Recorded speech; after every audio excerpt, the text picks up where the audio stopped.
नमस्कार साथियों, मैं मनीष मेवाल आप सभी का आपके अपने चैनल में तहे दिल से स्वागत और अभिनंदन करता हूं। आज हम लोग पढ़ रहे हैं कक्षा 11 की अर्थशास्त्र का अध्याय 2 भारतीय अर्थव्यवस्था 1950 से 1990 और आज है उसका लेक्चर नंबर 5। कौन सा लेक्चर है? Lecture number 5। आइए जानते हैं कि आज हम इस लेक्चर में पढ़ना क्या है। आज हम लोग पढ़ेंगे कृषि के बारे में। किसके बारे में पढ़ेंगे? कृषि के बारे में।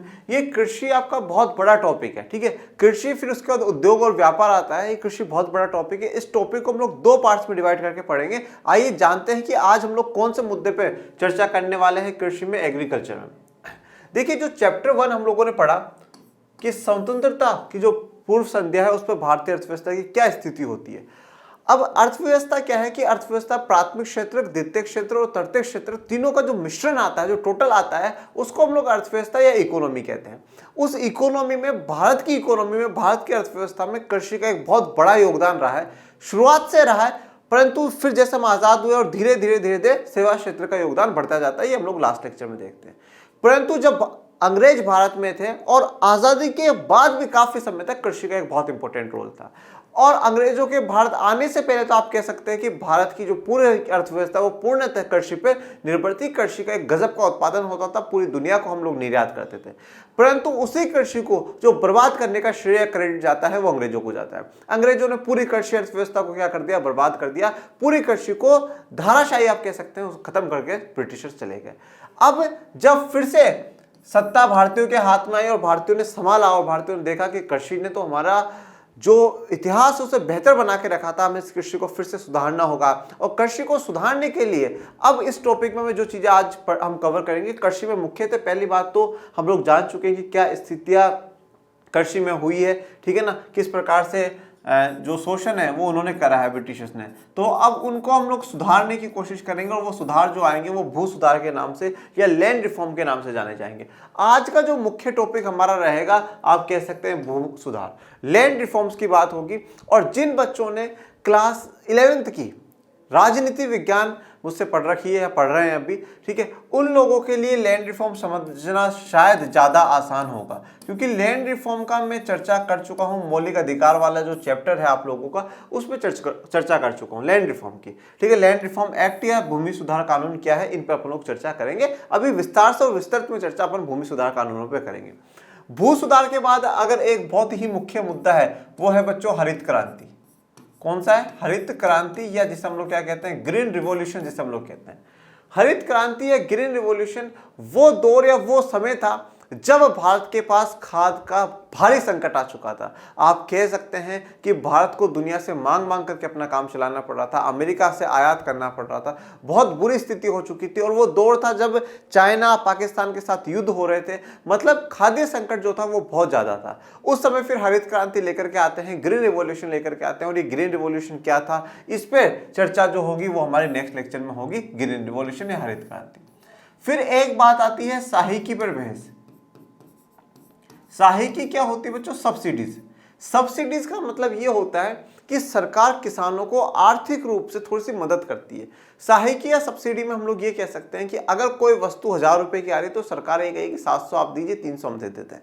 मतलब आपको थोड़ी सी सहायता प्रदान कर दी। उस सहायकी पर, उस सहायता पर भी थोड़ी सी बहस भारत में है कि वो सहायकी कब तक, वो सब्सिडी कब तक भारतीय किसानों को दी जाए। वो सब्सिडी जो है वो भारतीय किसानों को कमजोर बना रही है और एक वर्ग ये कहता है कि नहीं, किसानों को सब्सिडी की आवश्यकता है।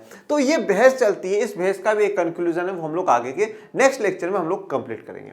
आज हमारा जो मुख्य मुद्दा है वो है भूमि सुधार कानून या लैंड रिफॉर्म। इस लैंड रिफॉर्म को अगर आप लोग समझ जाएंगे तो आप कहीं ना कहीं कृषि की जो 90% समस्या है वो सारी की सारी समस्या हमारी हल हो जाएगी, ठीक है। चलिए समझते हैं भूमि सुधार कानून या भू सुधार क्या होते हैं, उन पर चर्चा करते हैं। औपनिवेशिक शासन काल में कृषि क्षेत्र में ना तो संवृद्धि हुई ना ही समता रह पाई। जैसा कि अपन लोग कहते हैं, मैंने क्या कहा कि हमारी जो गवर्नमेंट्स है उनका एक फिक्स, आप कह सकते हैं स्लोगन कह दीजिए, आप नारा कह दीजिए, या आप कह सकते हैं टारगेट जो हमारे भारत की सरकारों का है वो एक फिक्स टारगेट है, economic growth with social justice. ये आप कहीं पर बिल्कुल लिख लीजिएगा। ये बहुत इंपॉर्टेंट बात मैं आपको बता रहा हूं कि economic growth with social justice, आर्थिक वृद्धि, आर्थिक संवृद्धि सामाजिक न्याय के साथ। सामाजिक न्याय भी होना चाहिए और इकोनॉमिक ग्रोथ भी होनी चाहिए, दोनों एक साथ चलनी चाहिए।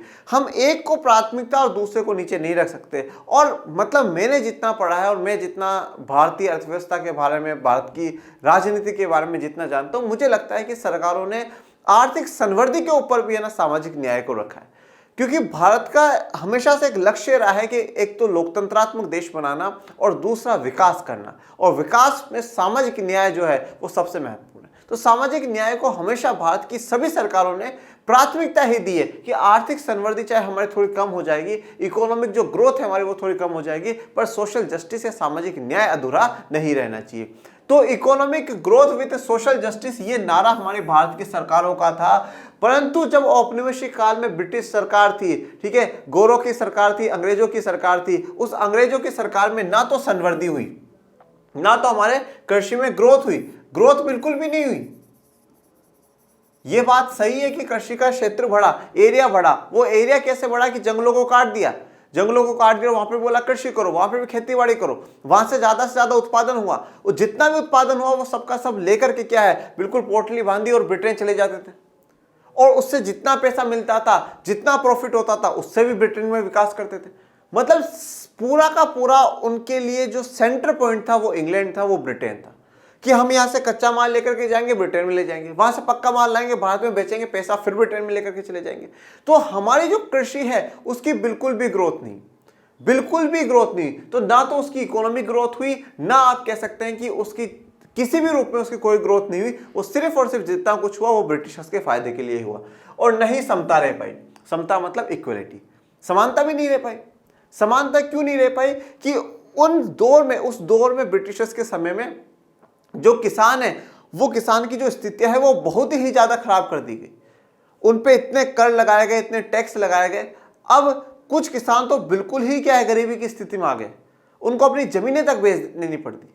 तो जहां पर पहले समता, हमें आर्थिक रूप से समता या समानता देखने को मिल रही थी, अब वो समता या समानता भी नहीं देखने को मिलती। तो ना संवृद्धि हुई और ना समानता रह पाई। और यहीं से जब ये समस्या, ये प्रॉब्लम भारत के नेताओं को नजर आई, तो भारत के नेताओं को सॉल्यूशन यही नजर आया कि हम लोगों को इकोनॉमिक ग्रोथ भी करनी है, आर्थिक संवृद्धि भी करनी है, और हमें सोशल इक्वलिटी, सामाजिक समानता, या आप कह सकते हैं सोशल जस्टिस भी हम लोगों को देना होगा। देखिए, जस्टिस या न्याय का अर्थ क्या होता है, आप एक बात हमेशा ध्यान रखिएगा।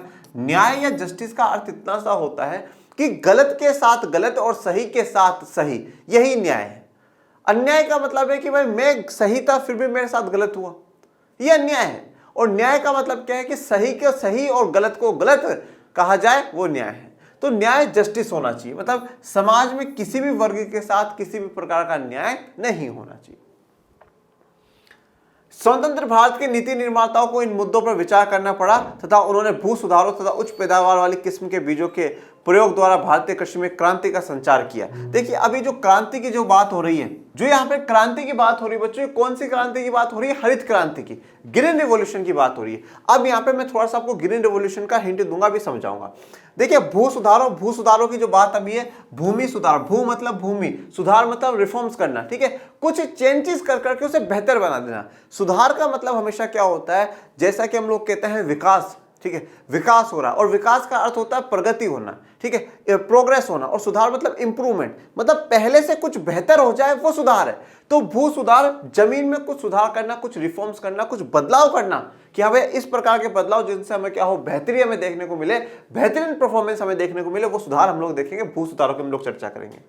उच्च पैदावार वाली किस्म के बीजों, देखिए, अब जब हरित क्रांति, पहले थोड़ा सा उसका ना आप जो पीछे की कहानी है वो पीछे की कहानी समझिए। 1962 में भारत चाइना के साथ युद्ध लड़ता है और 1965 में पाकिस्तान के साथ। 1962 के युद्ध में चाइना के साथ और 65 में पाकिस्तान के युद्ध के साथ भारत का जो सेना पे खर्चा है वो काफी होता है, जो मिलिट्री हथियार होते हैं उन पे काफी खर्चा होता है। और ये वो दौर है जब खाद्य संकट से भारत जूझ रहा है। खाद्य जो संकट है, खाने पीने के सामान से जूझ रहा है, फूड क्राइसिस का सामना भारत सरकार को और भारत के लोगों को करना पड़ रहा है। और अमेरिका से गेहूं का आयात करना पड़ा, भारी मात्रा में अमेरिका से गेहूं का आयात करना पड़ रहा है। 1965 में माननीय परम पूज्य प्रधानमंत्री थे लाल बहादुर शास्त्री जी। लाल बहादुर शास्त्री जी प्राइम मिनिस्टर थे और प्राइम मिनिस्टर होने के नाते उन्होंने दोनों समस्याओं को डील करने की बेहतरीन कोशिश करी। पर यह दुर्भाग्य मानिए भारत का कि उनकी एक रहस्यमय मृत्यु उनकी हो गई। ठीक है, ये एक दुख की बात है भारत के लिए।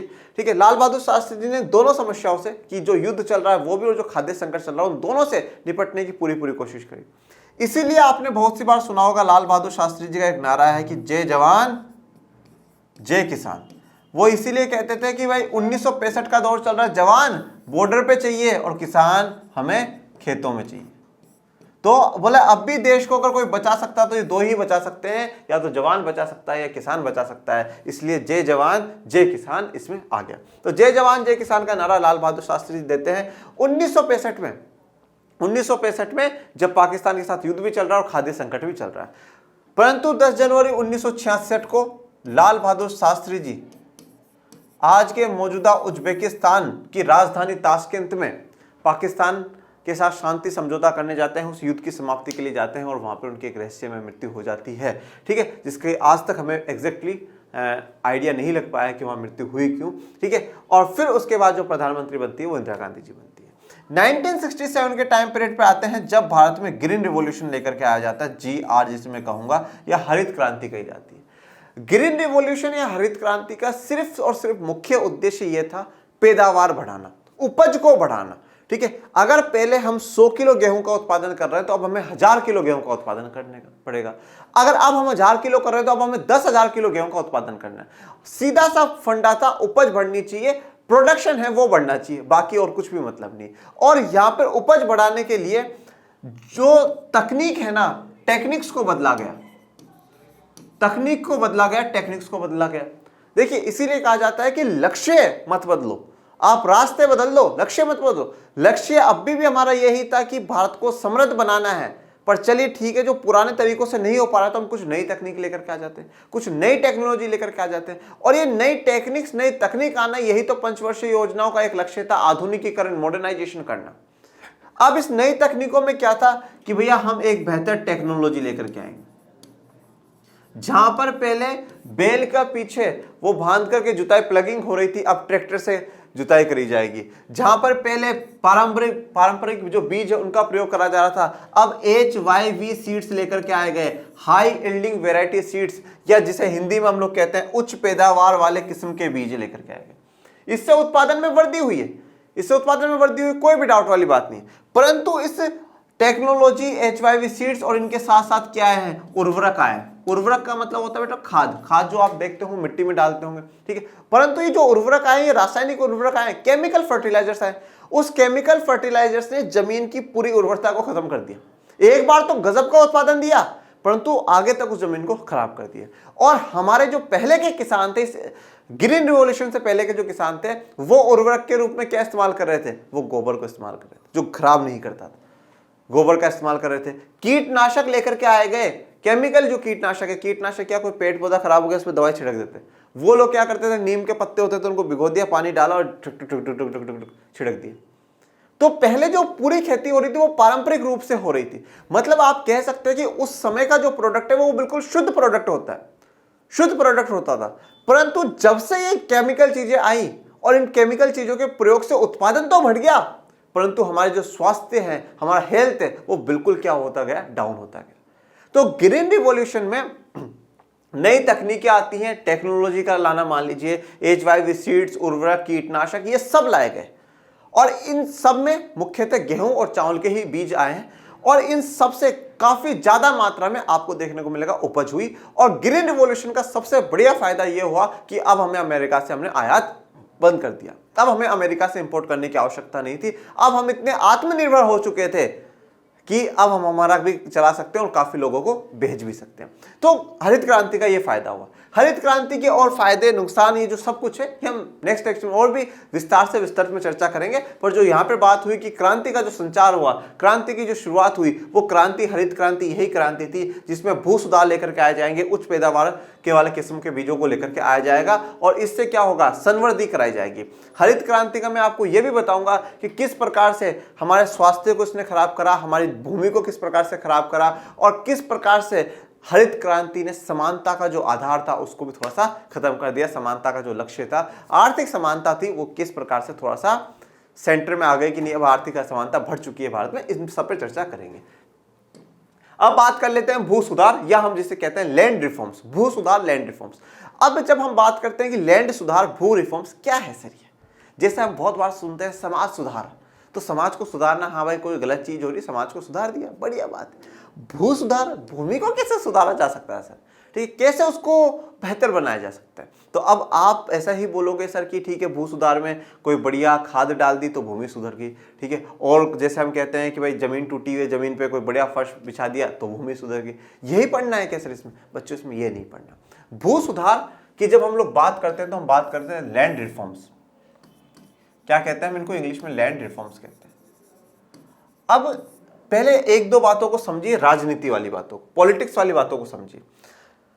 हमारे देश का संविधान 1950 में लागू हो गया, 26 जनवरी 1950 को लागू हो गया, और उस संविधान के भाग 3 में एक महत्वपूर्ण चीज दी गई, वो है मौलिक अधिकार, जो हमारे जीवन का आधार माने गए। और उस मौलिक अधिकार में जो दूसरा अधिकार है स्वतंत्रता का अधिकार, उसके स्वतंत्रता अधिकार के अनुच्छेद 19 आर्टिकल 19 में, आर्टिकल 19 का 6ठा क्लोज ये कहा गया कि सबको अपनी संपत्ति रखने का अधिकार है। सबको अपनी संपत्ति रखने का अधिकार है। एक बार ये चीज समझ जाइएगा, फिर आगे बहुत काम आएगी। आर्टिकल 19 का 6ठा क्लोज या 6ठा अंग, कुछ भी आप कहिए, उसमें कहा गया संपत्ति का अधिकार। इसके अलावा जैसे इसमें और भी अधिकार दिए गए, आपको अपनी अभिव्यक्ति की आज़ादी है, आपको संगठन बनाने की आज़ादी है, आप कोई भी काम धंधा पेशा कर सकते हैं, इसकी आपको आज़ादी, ऐसी आज़ादियाँ दी गई है। सारा पॉलिटी में मैंने डिस्कस करा। इसके अलावा अब आर्टिकल 19 के 6 में तो ये कह दिया गया कि संपत्ति आप कितने भी संपत्ति रख सकते हैं, और आर्टिकल 31 में ये पूरा बता दिया गया कि किसी की भी संपत्ति को अवैध रूप से सरकार भी नहीं छीन सकती, सरकार भी नहीं छीनेगी। अब ये संपत्ति का अधिकार, प्रॉपर्टी का जो अधिकार है, ये सबसे विवादित बात भारत के संविधान में थी। और सरकारों ने जब आजादी की मांग चल रही थी तो देश के बड़े बड़े नेताओं ने ये कहा था कि हम सबके साथ समानता लेकर के आएंगे, गरीबों को भी समानता मिलेगी, दलितों, पिछड़ों, महिलाओं को भी समानता मिलेगी, ठीक है, सबको हम बराबरी का अधिकार देंगे, ऐसी ऐसी बातें कही गई। और आज़ादी में सबका योगदान था, ठीक है, चाहे महिला का हो, पुरुष का हो, किसी एक धर्म, किसी एक जाति, सभी का योगदान था, आप जिनकी भी चर्चा करें। अब जब भारत आज़ाद हो गया और आज़ाद होने के बाद देखा कि जो किसान वर्ग है वो बहुत ही गरीब हो चुका है, बहुत ही पिछड़ा हुआ हो चुका है। अब वो गरीब और पिछड़ा हुआ हुआ क्यों? उसका एक सबसे बड़ा कारण था जमींदार, जमींदार या जमींदारी व्यवस्था। जमींदार या जमींदारी व्यवस्था में आप लोगों ने पहले की छोटी क्लासेस में भी पढ़ रखा होगा। जमींदार एक प्रकार से ऐसा है कि जैसे मान लीजिए ये किसान है, ठीक है, ये सब किसान है, इन सब के ऊपर हेड एक जमींदार हो गया, और ये जमींदार के ऊपर हेड जो है वो ब्रिटिश गवर्नमेंट है, ठीक है। ये इन से टैक्स लेता है, लगान लेता है, और लगान लेकर के कुछ पार्ट ब्रिटिश गवर्नमेंट को, सरकार को देता है, जितना सरकार मांगती है वो सरकार को देता है, बाकी वो खुद रखता है। अब क्या हुआ कि ये जमींदार क्या कर रहे हैं कि किसानों से, अगर किसान उनको एक समय पे टैक्स नहीं दे पा रहे, अगर वो टैक्स नहीं चुका पा रहे हैं, तो वो उनकी जमीनें हड़प लेते थे। अब जैसे मान लीजिए मैं जमींदार हूं, मैंने कभी खेतीबाड़ी नहीं करी, मुझे खेतीबाड़ी का अनुभव नहीं है, मैं बिल्कुल भी खेतीबाड़ी को नहीं समझता हूं, परंतु वो जमीन अब मैंने ले ली, तो फिर उस पर काम कौन करेगा? अब मैं इन्हीं को मजदूर बना करके काम करवाऊंगा, मैं इन्हीं को मजदूर बना के काम करूंगा। अब दिन पर दिन मैं तो अमीर होता गया, ये गरीब होते गए, तो अब यहां से क्या हुआ? आर्थिक असमानता आ गई। ये पूरी जमींदारी व्यवस्था का ही हालात थी। अब जमींदारी व्यवस्था में लोगों के पास खूब बड़ी बड़ी जमीनें हो गई, एकड़ों में एकड़, इतनी एकड़ जमीन, इतनी एकड़ जमीन, इतनी एकड़ जमीन, बहुत आपको देखने को। किसानों की हालत खराब होती गई। अब आजादी में ये वादा करा गया कि आजादी सबकी होगी, किसी एक वर्ग की नहीं। तो अब गरीब किसान बोले अब हमारे तरफ भी देखो। और शुरुआत से ही, चाहे जवाहरलाल नेहरू जी के आप मान लीजिए, थोड़ा सा समाजवादी मॉडल पे हम लोग वैसे भी चर्चा कर चुके हैं, तो ये था कि नहीं यार, कुछ भी हो किसानों के लिए, इन गरीबों के लिए काम करना है। अब सरकार जब लैंड रिफॉर्म एक्ट लेकर के आना चाहती है, भूमि सुधार कानून लेकर के आना चाहती है, भूमि सुधार कानून में सबसे मुख्य बात तो ये है कि जमींदारी व्यवस्था को खत्म करना, एबोलिशन ऑफ जमींदारी सिस्टम। जमींदारी व्यवस्था को हटाना ही भूमि सुधार कानून में एक सबसे बड़ा लक्ष्य था कि अगर हम इस व्यवस्था को हटा देंगे तो ये जो गरीबी आ रही है, ये आर्थिक असमानता आ रही है, ये नहीं आएगी। ये आर्थिक असमानता कम हो जाएगी और जो जमीन हम जमींदारों से लेकर के इन गरीब किसानों में बांट देंगे, जैसा कि सोवियत संघ में हो रहा है। परंतु जैसे ही भूमि सुधार कानून आने की बात होवे, जमींदार सुप्रीम कोर्ट चले जाते हैं। सुप्रीम कोर्ट क्यों जा रहे हो भाई, सरकार के खिलाफ जाओगे? बोले नहीं, सरकार के खिलाफ नहीं जा रहे, संविधान की किताब लेकर के जा रहे हैं। बोले क्यों? बोले क्योंकि संविधान का अनुच्छेद 6 और अनुच्छेद 31 कहता है कि हमें संपत्ति का अधिकार है, हमारे पास हमारी प्रॉपर्टी को कोई भी नहीं छीन सकता। तो ये सरकार क्यों छीन रही है? और मौलिक अधिकार को तो राज्य भी, मतलब सरकार भी हस्तक्षेप नहीं कर सकता, कुछ भी नहीं कर सकता। तो भाई सुप्रीम कोर्ट गए और कहा गया आर्टिकल 32 में कि भाई आपका कोई भी मौलिक अधिकार का अगर हनन होता है तो आप सीधा सुप्रीम कोर्ट भाग जाइए आर्टिकल 32 के तहत, और हाई कोर्ट भी जा सकते हैं आर्टिकल 226 के तहत। जब बड़े के पास जाने का मौका मिले तो डायरेक्ट सुप्रीम कोर्ट के पास ही भागो ना, तो भाग गए। सुप्रीम कोर्ट के लिए कोई किताब आधार नहीं है, बस उसके लिए भारत का संविधान आधार है। देखा, बोले हाँ भाई बात तो तुम जमींदारों सही कह रहे हो। सरकार को लगाई लताड़, बोले सरकार क्या कर रहे हो, किस प्रकार से आप जमींदारों की जमीन ले सकते हो जो आर्टिकल 19 का 6ठा क्लोज और आर्टिकल 31 कहता है, तो फिर आप क्यों जमीन छीन रहे हो? तो नेहरू जी ने बोला बात तो सही है। तो पहला संविधान संशोधन 1951 में करा गया और वहां पे ये रोक लगा दी गई कि अगर हम लोग सामाजिक न्याय के लिए अगर किसी प्रकार से जमीन लेते हैं तो वो लेंगे, परंतु अभी भी अवैध रूप से तो नहीं लेंगे, पर जिनके पास ज्यादा होगी उस जमीन को लिया जाएगा। तो जमींदारी सिस्टम को हटाना, और जमींदारी सिस्टम को हटाने के बाद एक कानून और लेकर के आया गया जो भूमि सुधार कानून के तहत ही रहेगा, ठीक है, भू सीमा नियंत्रण, ठीक है, भू सीमा कानून, या हम इसे इंग्लिश में कहते हैं land ceiling act. Land ceiling act लेकर के आएगा। भू सुधार कानून, भू सीमा कानून क्या है? Land ceiling. सीलिंग किसको कहते हैं? जो ऊपर छत होती है, इसको सीलिंग कहते हैं ना। जैसे अपन बहुत सारे कहते हैं सीलिंग फैन लेकर के आना है, तो सीलिंग, ये क्या हो गई? एक लिमिट हो गई ना भाई, इस कमरे में मैं इससे उससे ऊपर नहीं जा सकता ना, ये लिमिट हो गई।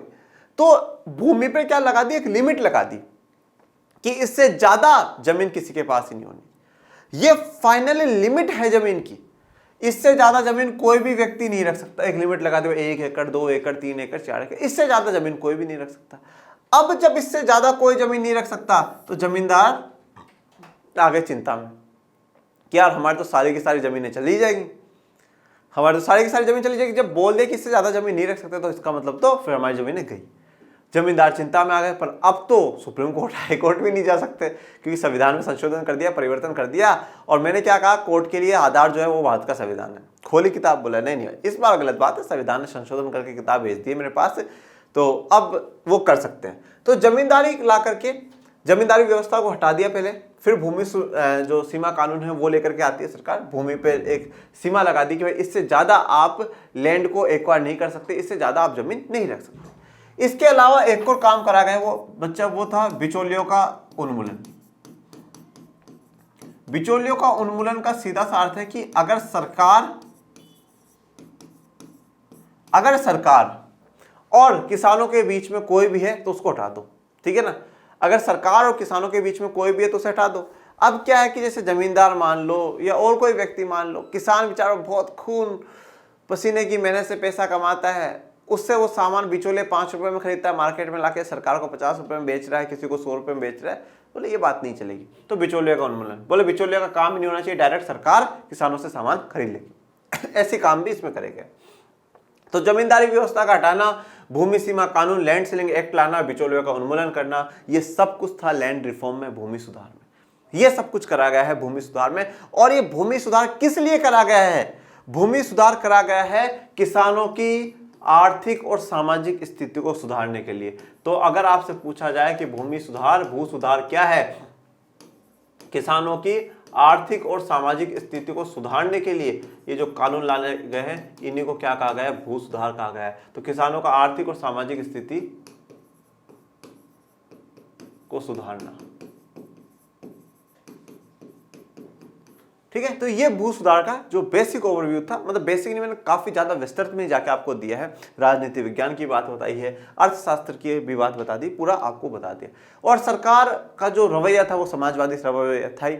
और इंदिरा गांधी जी वाला दौर, इंदिरा गांधी जी वाला जो एरा है, उसमें तो आप कह सकते हैं कि भारत सरकार का काफी जो झुकाव है वो रूस की तरफ भी देखने को मिलता है। और समाजवादी मॉडल पे थोड़ा सा भारत का विश्वास ज़्यादा रहा है। और देखिए, मैं उस चीज़ को नकारता भी नहीं हूँ कि नहीं समाजवादी मॉडल गलत उस समय अपना है, क्योंकि जैसी भारत की स्थितियाँ थी शायद समाजवादी मॉडल ज़्यादा बेहतर था। और हम लोग ये भी देख चुके हैं कि भारत पूंजीवाद समाजवाद की जो कमियां हैं उनको दूर करके मिश्रित अर्थव्यवस्था अपनाता है और फिर समाजवाद की तरफ थोड़ा सा जो झुकाव है वो रहता ही रहता है। और समाजवाद जो विचारधारा वो कोई गलत विचारधारा नहीं है, बिल्कुल भी गलत नहीं है, परंतु हम एक विचारधारा के प्रति अगर कट्टर होकर के चलेंगे ना तो वो थोड़ा सा कहीं ना कहीं डाउनफॉल ही लेकर के आती है। समाजवाद हो चाहे पूंजीवाद हो, अगर एक के प्रति बिल्कुल ही कट्टर हो जाएंगे तो वो गलत है। इसलिए हमें कभी भी किसी व्यक्ति विशेष की किसी की भी विचारधारा में हमें एक तरीके से बांधना नहीं चाहिए कि नहीं हम वो ऐसा करता था हम ऐसा करेंगे, ऐसा नहीं है। हर व्यक्ति हर विचारधारा की कुछ अच्छाइयाँ कुछ बुराइयाँ होती हैं। अच्छाइयाँ हम अपनाते चलें और बुराइयों को हम लोग त्यागते चलें, ठीक है। वही काम धीरे धीरे सरकारों ने किया है। मैं आपको कह रहा हूँ कि समाजवाद का सबसे बड़ा प्रतीक रूस सोवियत संघ था। 1921 में लेनिन, जो कि रूस में सोवियत संघ में समाजवाद को लेकर के आते हैं, वो खुद 1921 में थोड़ा सा परिवर्तन करके पूंजीवाद को थोड़ा सा अपनाना शुरू कर देते हैं, ठीक है। चलिए, भू सुधार। स्वतंत्रता प्राप्ति के समय देश की भूधारण पद्धति में जमींदार जागीरदार आदि का वर्चस्व। भूधारण, धारण का मतलब क्या होता है? आपने कितना ले रखा, आपके पास कितना है, ठीक है। धारण, आपने धारण कर रखा है, मेरे पास वो है।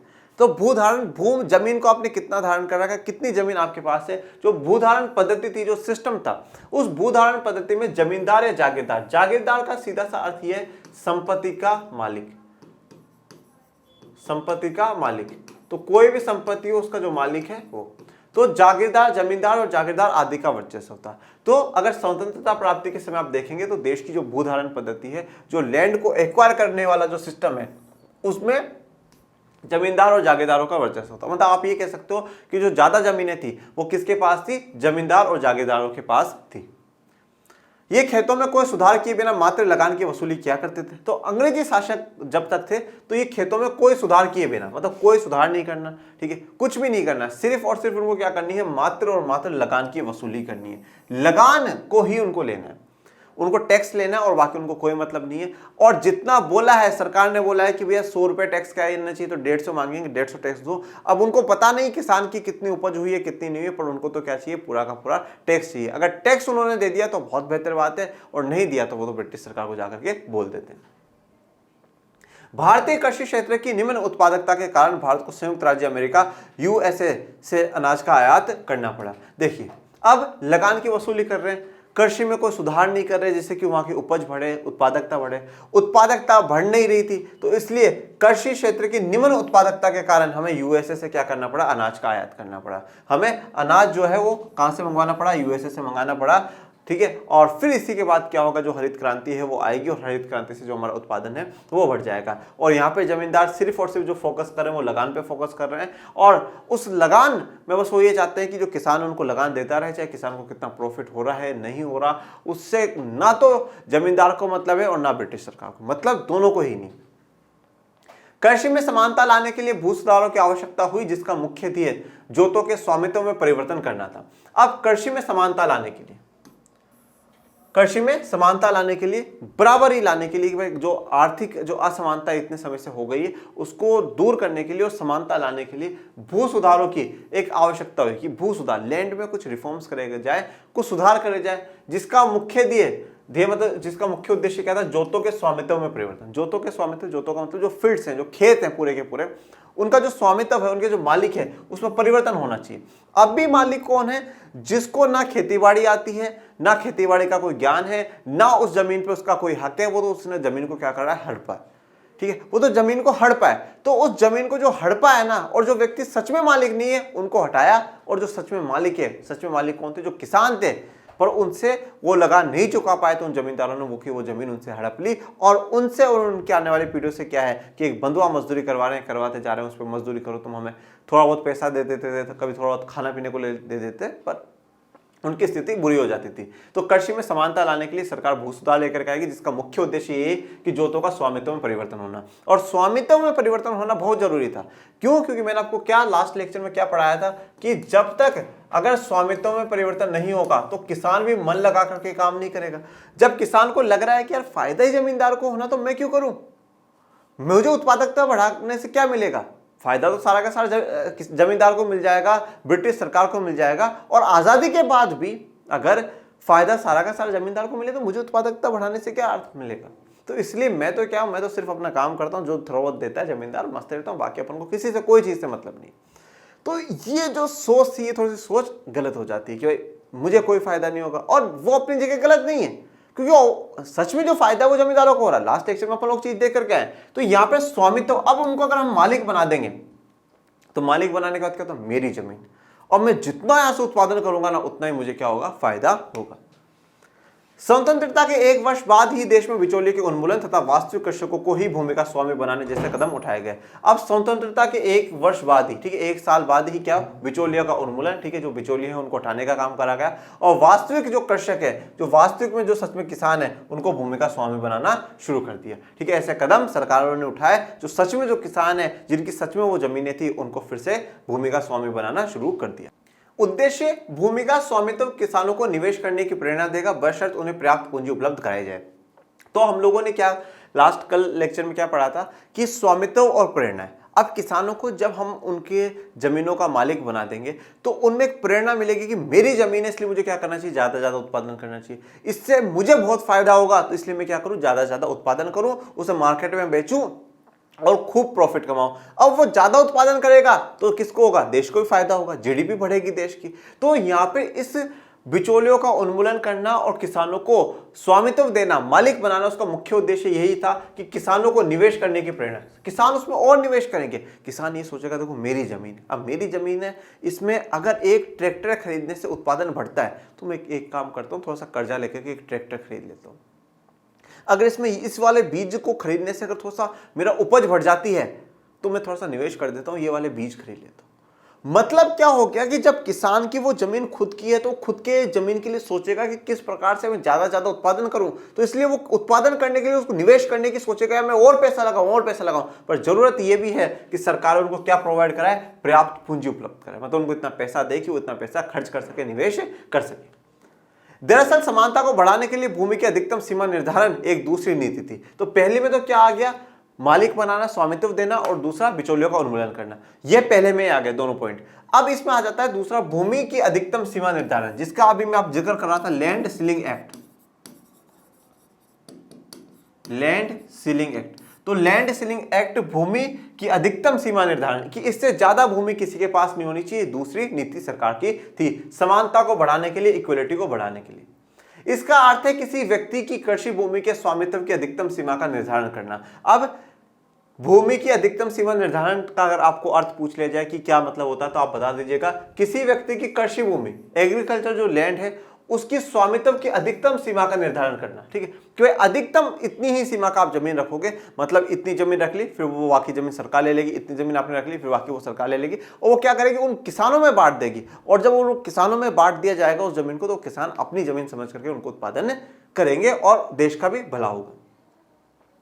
इस नीति का उद्देश्य कुछ लोगों में भू स्वामित्व के संकेंद्रण को कम करना था। और देखिए इसका अर्थ मैंने आपको बता दिया। अब इसका उद्देश्य क्या था, जो भूमि सीमा निर्धारण लगाई जा रही है वो क्यों लगाई जा रही है, उसका मुख्य उद्देश्य यह था कि कुछ लोगों में भू स्वामित्व के संकेंद्रण को कम करना। भू स्वामित्व मतलब जमीन के जो मालिक है और उसका जो कंट्रोल, मतलब सेंटर जो पॉइंट बना हुआ है उसको कम करना। मतलब एक एक जो जमींदार उनके एकड़ों में जमीन है, 200 एकड़, 20 एकड़, 30 एकड़, बहुत जमीन है, क्योंकि उन्होंने तो पूरे गांव में जो किसान थे उनसे टैक्स लिया करते थे, अब टैक्स ले रहे हैं वो नहीं चुका पा रहे थे, वो जमीन हड़प लेते थे। तो बहुत ही हाई लेवल का जो आप कह सकते हैं जो शोषण है वो जमींदार कर रहे थे। तो अब उन जमींदारों के पास जब बहुत ज्यादा जमीन आ गई तो उस जमीनों का जो लेवल है वो थोड़ा सा कम सरकार करना चाहती है। बिचौलियों के उन्मूलन का नतीजा यह था कि लगभग 200 लाख काश्तकारों का सरकार से सीधा संपर्क हो गया था तथा वे जमींदारों के द्वारा किए जा रहे शोषण से मुक्त हो चुके थे। और बिचौलियों का जो उन्मूलन करा गया उसका फायदा क्या हुआ कि 200 लाख काश्तकारों मतलब 200 लाख किसानों का डायरेक्ट सरकार से सीधा संपर्क हो गया और जमींदारों के शोषण से मुक्त हो जाते हैं। भू स्वामित्व से उन्हें उत्पादन में वृद्धि के लिए प्रोत्साहन मिला, इससे कृषि उत्पादन में वृद्धि हुई। अब जब किसानों को भू स्वामित्व मिल गया, वो जमीनों के मालिक बन गए, तो उत्पादन में भी वृद्धि के लिए प्रोत्साहन मिला कि भाई अब हम उत्पादन में और वृद्धि करेंगे, हम और वृद्धि करेंगे, तो उसके लिए प्रोत्साहन मिला, मोटिवेशन उन लोगों को मिला और कृषि उत्पादन में वृद्धि भी हुई। किंतु बिचौलियों के उन्मूलन कर समानता के लक्ष्य की पूर्ण प्राप्ति नहीं हो पाई। परंतु बिचौलियों का जब हमने उन्मूलन कर दिया, उनको हटा दिया, तो जो समानता वाला लक्ष्य था वो पूर्ण रूप से प्राप्त नहीं हो पाया। जैसे कि हम पढ़ते हैं economic growth with social justice, आर्थिक संवृद्धि तो हो गई परंतु जो सामाजिक न्याय है, जो समानता वाली बात है, वो लक्ष्य पूरा नहीं हो पा रहा। क्यों नहीं हो पाया? कानून की कमियों का लाभ उठाकर कुछ भूतपूर्व जमींदारों ने कुछ क्षेत्रों में बहुत बड़े बड़े भूखंडों पर अपना स्वामित्व बनाए रखा। देखो, अब कानून की कमियां थी, ठीक है। कानून या तो आप कह सकते हैं थोड़े से जो प्रोविजंस, प्रावधान सरकारों ने उसमें रखे, वो पूरे प्रॉपर नहीं थे। और भारत में के लिए कहा जाता है, भारत के आप ज्यादातर देशों में ये देख लो कि कानून सिर्फ और सिर्फ पेपरों पर रह जाते हैं, वो रियल में जमीनी स्तर पर नहीं उतर पाते, जमीनी स्तर पर नहीं उतर पाते। तो अब क्या है कि बना दिया कि भाई इससे ज्यादा जमीन नहीं रखनी, पर ध्यान देने कौन जा रहा है कि उनके पास इतनी जमीन है, इतनी नहीं है। तो उन कुछ जो कानून की कुछ कमियां थी या सही रूप से वो लागू नहीं हो पाया, तो जो पहले के समय में जो जमींदार थे उन्होंने बड़े बड़े जो भूखंड है, भूखंड का मतलब भू मतलब जमीन और खंड मतलब उनके पार्ट्स, बड़े बड़े जमीनों के जो टुकड़े हैं वो अपने नाम करा लिए, अपना स्वामित्व जो है वो बनाए रखा, वो नहीं लौटाया सरकार।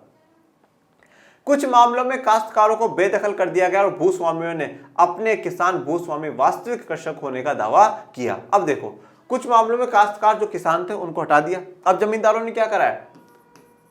जमींदारों ने किसानों को हटा दिया, जो रियल में जो किसान थे उनको तो बोला नहीं नहीं ये तो नहीं है, ठीक है। और अपने आप को ही क्या बता दिया? वास्तविक कृषक बता दिया कि हम ही वास्तविक कृषक हैं, किसान हम ही हैं, हम ही किसान हैं और हमारे जो पूर्वज है वो भी किसान ही थे और किसानी का ही काम हम लोग इतने समय से कर रहे हैं।